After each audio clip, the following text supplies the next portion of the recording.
Welcome friends on the taxation talk. आज हम इस वीडियो में डिस्कस करने वाले हैं कि स्क्रूटनी असेसमेंट क्या है, ये कब हो सकता है, इसका नोटिस कब इशू किया जाता है, इसका प्रोसीजर क्या है। इन सब चीज़ों को हम इस वीडियो में डिस्कस करने वाले हैं।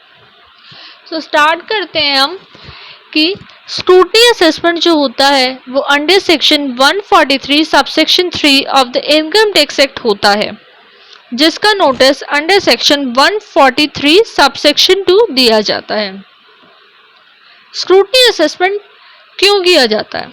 स्क्रूटनी असेसमेंट किया जाता है कि जो असेसी ने रिटर्न ऑफ इनकम भरी है उसकी करेक्टनेस को देखने के लिए, मीन्स उसने जो पर्टिकुलर्स भरे हैं, उसने जो डिटेल्स भरी हैं, क्या वो सही भी भरी हैं या गलत तो नहीं है। डिपार्टमेंट ये चेक करने के लिए स्क्रूटनी असेसमेंट करता है कि एसएससी ने कहीं अपनी इनकम कम तो नहीं दिखा दी, कहीं उसने लॉस ज़्यादा तो नहीं दिखा दिया, कहीं उसने टैक्स कम तो पे नहीं करा। इन सब चीज़ों को वेरीफाई करने के लिए स्क्रूटनी असेसमेंट किया जाता है। जब मैं आपसे कह रही हूँ कि एसएससी के रिटर्न ऑफ इनकम के पर्टिकुलर्स को वेरीफाई करने के लिए स्क्रूटनी असेसमेंट किया जाता है, तो इसका मतलब ये है कि अगर एसएससी ने रिटर्न ऑफ इनकम भरी है तो ही उसका स्क्रूटनी असेसमेंट होगा। अगर उसने रिटर्न ऑफ इनकम नहीं भरी है, मीन्स उसने अपनी आईटीआर नहीं भरी है, तो उसका स्क्रूटनी असेसमेंट नहीं हो सकता। रिटर्न ऑफ इनकम चाहे उसने अंडर सेक्शन 139 भरी हो, चाहे अंडर सेक्शन 142(1) भरी हो, तभी स्क्रूटनी असेसमेंट होगा उसका। 142 सबसेक्शन 1 में डिपार्टमेंट असेसी से खुद ही रिटर्न ऑफ इनकम मंगा लेता है। डिपार्टमेंट अपनी सारी रिटर्न्स को स्क्रूटनी असेसमेंट में नहीं लेके जाता। डिपार्टमेंट कुछ क्राइटेरिया लगा के कुछ ही रिटर्न्स को स्क्रूटनी में लेके जाता है। हर साल बोर्ड कुछ क्राइटेरिया स्पेसिफाई करता है, उस क्राइटेरिया को डिपार्टमेंट अपने सॉफ्टवेयर में, अपने कंप्यूटर में लगाता है और उस क्राइटेरिया में जो जो भी रिटर्न ऑफ इनकम आती हैं उन रिटर्न्स की स्क्रूटनी की जाती है। ये जो कंप्यूटर के थ्रू सिलेक्शन का प्रोसेस है, इसे हम कास कहते हैं। तो जो स्क्रूटनी में रिटर्न सिलेक्ट होती हैं वो कास के थ्रू सिलेक्ट होती हैं। सो नेक्स्ट है कि स्क्रूटनी असेसमेंट का नोटिस कब इशू किया जाता है। स्क्रूटनी असेसमेंट का notice under section 143 subsection 2 issue होता है और ये नोटिस इशू होता है with in the 6 months from the end of the financial year in which return is file. Means जिस साल आपने रिटर्न फाइल करी है उस फाइनेंशियल ईयर का एंड कर लो और उससे 6 महीने तक आपकी स्क्रूटनी असेसमेंट का नोटिस आ सकता है।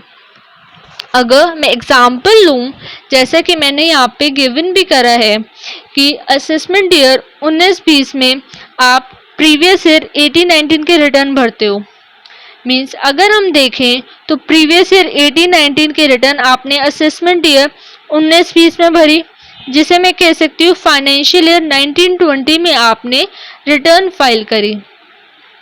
तो फाइनेंशियल ईयर 19-20 के एंड से मीन्स 31 मार्च 2020 के से 6 मंथ जो आएंगे वो 30 सितंबर 2020 आएगा। 30 सितंबर 2020 तक आपको नोटिस आ सकता है।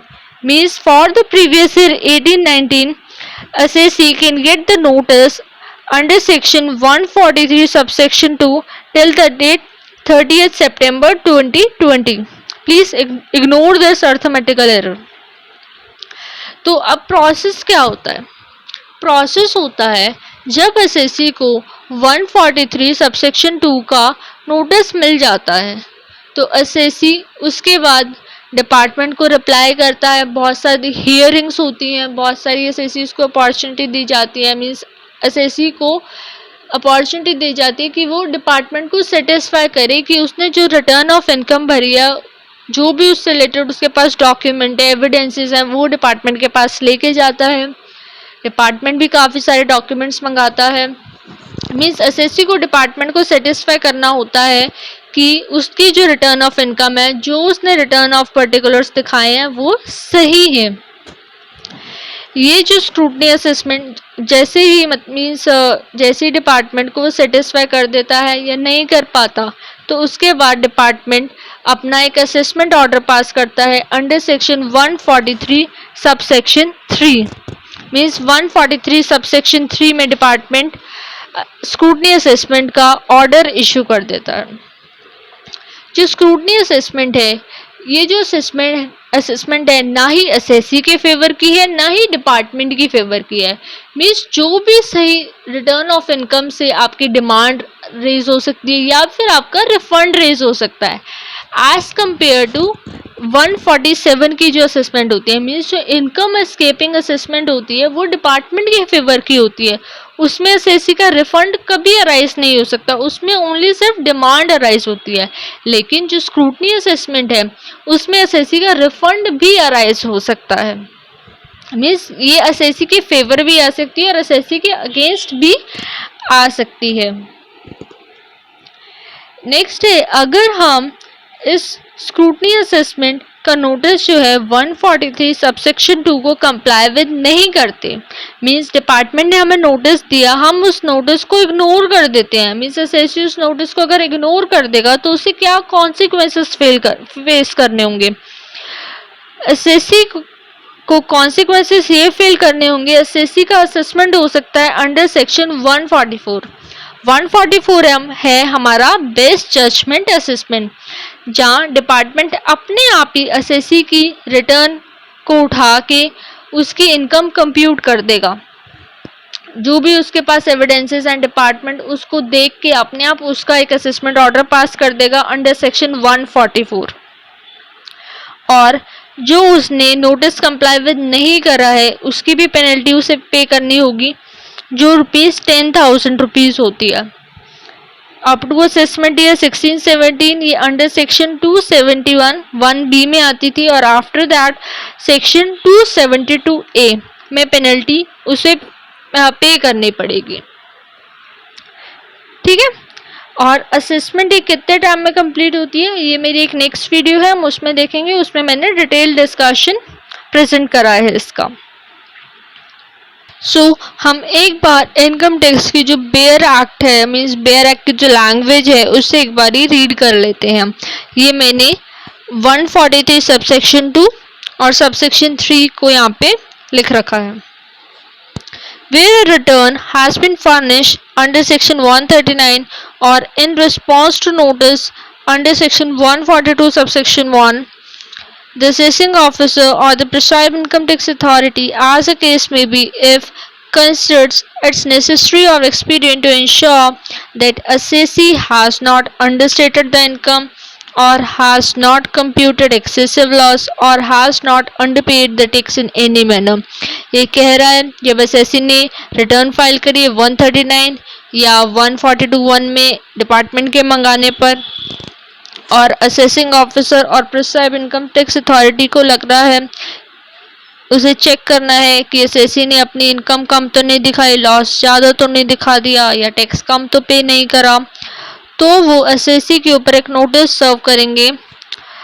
shall serve on assessee a notice requiring him on the date to be specified therein either to attend the office of the assessing officer or to produce or cause to be produced before the assessing officer any evidence on which assessee may rely in support of the return।